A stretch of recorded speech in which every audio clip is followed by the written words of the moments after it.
Fala galera, Marcos Gonçalves de volta aqui no canal, hoje para falar sobre o principal erro cometido pelos investidores de fundos imobiliários, mas que você não deve mais cometer acompanhando aí o vídeo de hoje, tá bom? E qual que é esse erro, né? O principal erro dos investidores, principalmente aqueles iniciantes, né, em FIIs, é basicamente investir sem entender muito bem o que são os fundos imobiliários, né? E justamente por isso o investidor acaba simplesmente comparando, né, um rendimento, né, dos FIIs com retornos de ativos de renda fixa, como o Tesouro Selic, LCIs, LCA, CDBs, né? E tudo isso pautado em algumas poucas métricas. A gente vai comentar sobre elas aqui, que é basicamente o Dividend Yield e o PVP, né, na hora de selecionar os fundos, e aí ter surpresas ao longo do caminho, justamente por não olhar no detalhe, né, o que compõe aquele portfólio, o que compõe as receitas e o retorno daquele fundo em questão.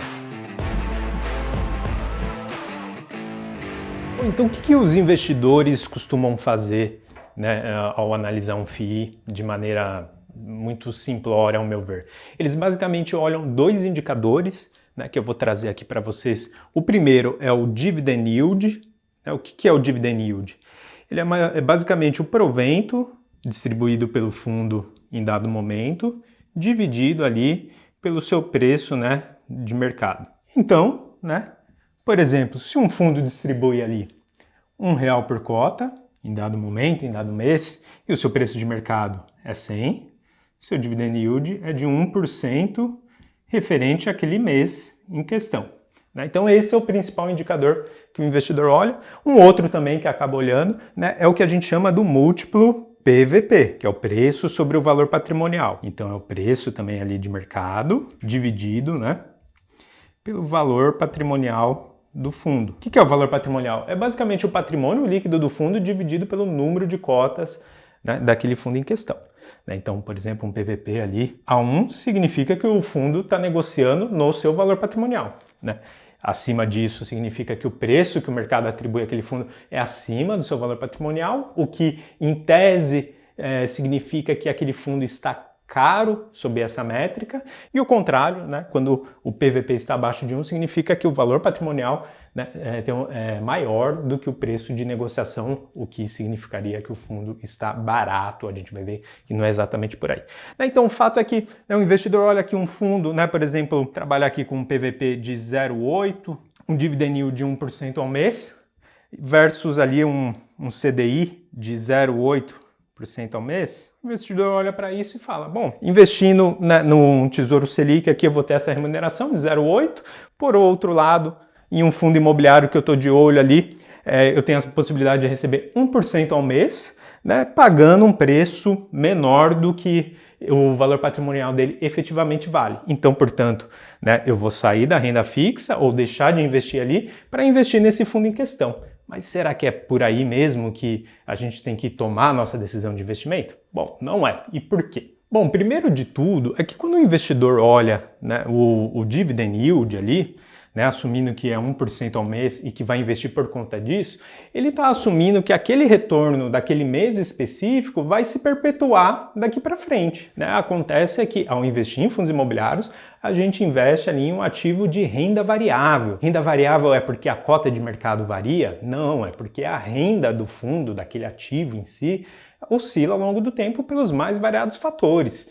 Né, e que existem riscos associados aí que impactam o resultado desse fundo, como por exemplo o risco de vacância, o risco de inadimplência dos aluguéis, né, o risco de inadimplência dos CRIs, no caso dos fundos de papel, né, e tantos outros. Então o investidor, né, ao tomar sua decisão com base puramente nessa análise, ele vai estar assumindo que o fundo sempre vai estar distribuindo 1% ao mês, sendo que parte desse retorno aqui, né, na forma de provento do mês em questão, pode ser, por exemplo, um evento não recorrente, de uma venda de um imóvel, né, que vai terminar o reconhecimento desse lucro e aí ele vai cair, né, quando terminar esse reconhecimento, então o que é 1% hoje não vai ser lá na frente e aí o investidor vai ser pego de surpresa, né, isso pode mudar toda a sua decisão de investimento. Ou então, mais uma vez, né, o fundo está distribuindo R$1, né, por cota mensal, mas aí eventualmente vem a devolução de algum espaço representativo do portfólio, ou então a inadimplência de algum aluguel, né, e aí ele reduz também esse valor e mais uma vez, né, o dividend yield ele cai, né, e você acaba sendo pego de surpresa quando você olha puramente esses dados aqui. Então, lição número 1, né, investir em um fundo imobiliário, né, pegando aquele com o dividend yield maior possível, provavelmente vai trazer surpresas ali para o investidor, porque, mais uma vez, né, olhando sob apenas essa ótica, né, o investidor vai estar perpetuando um resultado que muitas vezes pode não ser sustentável, né? Então, essa é a lição número 1. Lição número 2 sobre o dividend yield. Muitas vezes, os fundos imobiliários podem estar negociando um dividend yield mais elevado porque está ali embutido um risco mais elevado também, né? Mais uma vez, ali, o dividend yield é o provento sobre o preço da cota de mercado, porém o mercado está identificando, né, alguns riscos associados àquele fundo, né, que comprime aí esse preço de negociação. E aí, para dado o provento mantido, uma queda do preço de negociação, aumenta o dividend yield, né, mas muito em função ali de um risco que o mercado está colocando no radar, né, e aí você, não sabendo disso, também vai tomar uma decisão que pode te surpreender lá na frente. Essa é a lição número 2. Lição número 3, o dividend yield ele é apenas uma parte do retorno que o investidor obtém ao investir em um fundo imobiliário ou qualquer outro ativo, né? Então ele não compõe todo o retorno que a gente tem que olhar na hora de realizar um investimento em renda variável, né? O que mais importa, né, ao final do dia é o que a gente chama, né, do retorno total. Retorno total ele é o quê? Ele é basicamente ali a somatória, né, de todos os proventos recebidos desde que você adquiriu aquele fundo, né, e aí é uma parte dessa conta aqui, né, basicamente dividir esse provento pelo seu preço de mercado, você vai ter os dividend yields, ou então pelo seu custo de aquisição você vai ter o que a gente chama de yield on cost, né, mais o ganho de capital. Então, pouco adianta, né, você investir em um fundo imobiliário ali que está pagando 1% ao mês, né, se ele estiver caro, né, então, por exemplo, sob a ótica do múltiplo PVP negociando acima de 1, e aí esse fundo tem uma desvalorização ao longo do tempo, porque se você ganha de um lado aqui, você pode perder muito mais aqui, de maneira que o seu custo, seu retorno total seja até inferior, né, ou até um prejuízo, né, em relação ao que você recebeu de proventos desde aquela aquisição. Ou então, né, você pode muito bem investir em um fundo que está pagando um bom dividend yield, né, um PVP até abaixo de 1, porém esse PVP aqui não te conta toda a história. Por quê? Porque o valor patrimonial, né, de um fundo imobiliário não costuma ser atualizado com grande frequência. No caso dos fundos de tijolo, eles costumam ser atualizados uma vez por ano nas reavaliações patrimoniais, né? No caso dos FIIs de papel, tem uma atualização mensal, mas sob métricas que dependem muito de administradoras para administradoras. Tá? E no caso dos FOFs também uma atualização mensal. Mas o fato é que quando você decide investir olhando para isso aqui, normalmente ali o valor patrimonial é uma informação passada. Além disso, de novo, né, o mercado, se o fundo está negociando abaixo, né, um PVP abaixo de 1, precisa entender, né, se o fato do fundo estar barato sobre o múltiplo PVP é realmente porque o mercado está excessivamente pessimista e comprimindo o preço da cota de mercado em relação ao valor patrimonial, ou eventualmente o mercado está se antecipando ali a uma deterioração, uma redução do valor patrimonial do fundo por qualquer motivo que seja. Bom, vou te dar um exemplo agora para deixar mais claro o que eu quero dizer, né, de que só olhar o dividend yield não adianta muita coisa e que o que importa no final é o retorno total. Então, por exemplo, você investe ali num fundo A num valor de R$100, né, sendo que esse fundo ali ele te paga um dividend yield de 1%, e um fundo B também a R$100, sendo que ele te paga um dividend yield de 8%, assumindo aqui que os dois estão, né, num PVP igual a 1, tá?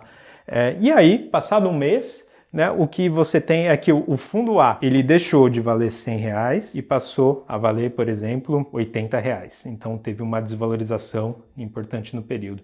Enquanto que o fundo B, ele deixou de valer R$100, né, e passou a valer 120, então uma valorização de 20%. E aí, no final do mês, né, o fundo A, né, te gerou um prejuízo, enquanto que o fundo B te gerou ali um ganho de capital. Então, apesar do fundo A te remunerar um dividend yield maior, né, quando você olha o retorno total que leva em consideração a oscilação do preço com base no que você investiu, né, o retorno total do fundo B foi maior do que o retorno total do fundo A. Então veja, né, que o retorno total gerado pelo fundo B superior ao fundo A, né, apesar do dividend yield mais elevado, né, do fundo A. Então veja que a conclusão acaba sendo bem diferente de quando você olha só o dividend yield. Agora, né, quais fatores, né, poderiam justificar aí esse retorno maior do B em relação ao A, né, que levou essa valorização do B e não do A? Não, primeiro, né, você pode ter comprado, né, o A com dividend yield maior, porém a um PVP, por exemplo, né, muito superior a 1, né, o que levaria a crer que pagou caro pelo fundo e aí houve essa correção, enquanto que o fundo B você comprou mais descontado, né, e teve uma valorização, né, um ganho de capital no processo, ou então você pode até ter comprado, né, ao contrário, mas mais uma vez, aquele PVP que você olhou não dizia, né, exatamente se os fundos estavam caros ou baratos, né? Então poderia até ter comprado o fundo A a um PVP abaixo de 1, porém o mercado já estava se antecipando a uma piora de perspectivas do fundo, né? E aí gerou uma nova reprecificação, né, negativa a tal ponto que gerou essa desvalorização, enquanto que isso não ocorreu, né, no fundo B. Então o resumo da ópera é: o maior erro dos investidores, né, é não entender muito bem no que estão investindo, comparar os fundos imobiliários com ativos de renda fixa olhando só o dividend yield e então, né, assumindo ali que o dividend yield atual e que o PVP atual, né, eles são realmente críveis, né, e decidir investir naqueles fundos só com base nisso, né, sem entender muito bem os meandros, né, os detalhes, o que o indicador não está te contando. E aí um exemplo que eu queria trazer, que mostra exatamente, né, essa questão, é o caso do XP Macaé. Né? Inclusive eu já comentei sobre ele aqui no canal da Nord, vou deixar para você o link na descrição desse vídeo. Né? E basicamente o XP Macaé, né, mostra exatamente um caso em que era um fundo, né, que durante um bom tempo gerou um dividend yield super elevado, ali muitas vezes acima de 1%, enquanto o CDI estava remunerando ali abaixo de 0,8 ao mês, que aí atraiu a atenção de muitos investidores. Né? E em muitos casos, né, em muitos momentos de mercado, o XP Macaé negociava inclusive a um PVP abaixo de 1. Então o investidor falava, não, então é o melhor dos casos, porque eu vou ter uma remuneração muito acima da renda fixa, né, um dividend yield acima de 1% ao mês, né, e pagando barato naquele fundo. Né? E aí pelo gráfico aqui que a gente está te apresentando, né, fica claro que na verdade, né, o dividend yield que era bastante elevado, ele era basicamente por eventos que iriam se dissipar no tempo, né, como de fato aconteceu quando a inquilina daquele imóvel devolveu o seu espaço ocupado e aí o fundo terminou de reconhecer as receitas, as multas de rescisão contratual, né, e aí isso gerou uma queda importante no resultado do fundo. Então aquele dividend yield não era sustentável em função, né, dos riscos associados ao imóvel e o PVP, né, que era em torno ali de 0,8, 0,9, foi caindo ao longo do tempo, né, aquela história, o que é barato vai ficando cada vez mais barato, porque basicamente, né, não estava barato na verdade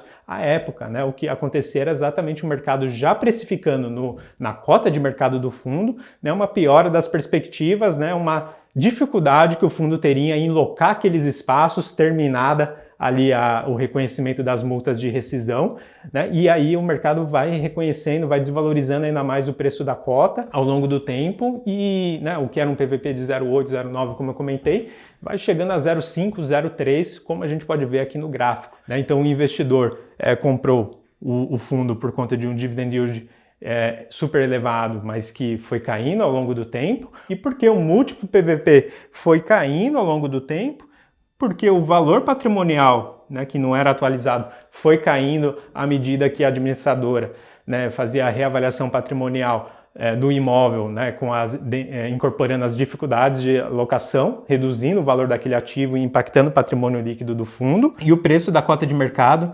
né, muitas vezes até caindo mais né, do que o valor patrimonial, gerando essa queda do PVP, né, que a gente viu, prejudicando o retorno total do investimento. Então é isso, pessoal. Não comprem fundos imobiliários olhando pura e simplesmente, né, o valor do dividend yield e do preço sobre o valor patrimonial, pois, né, vira e mexe ali, você pode cair em pegadinhas que o mercado já está se antecipando, né, mas que você, por não olhar no detalhe, né, o portfólio daquele fundo, a qualidade daquele portfólio e as perspectivas para esse portfólio, não está sabendo. E antes de entrar na segunda dica, já vou apresentar aqui para vocês 3 fundos imobiliários que a gente selecionou com muito cuidado, justamente para você não cair nessa pegadinha, que são boas oportunidades aí para 2023. Vou deixar aqui o link na descrição. E aí, se for para dar uma dica para você, eu digo o seguinte: você até pode olhar, né, esses indicadores, mas aí tem que olhar com uma lupa, como se fosse um detetive, né, investigar melhor ali as perspectivas que poderia se esperar de cada um deles,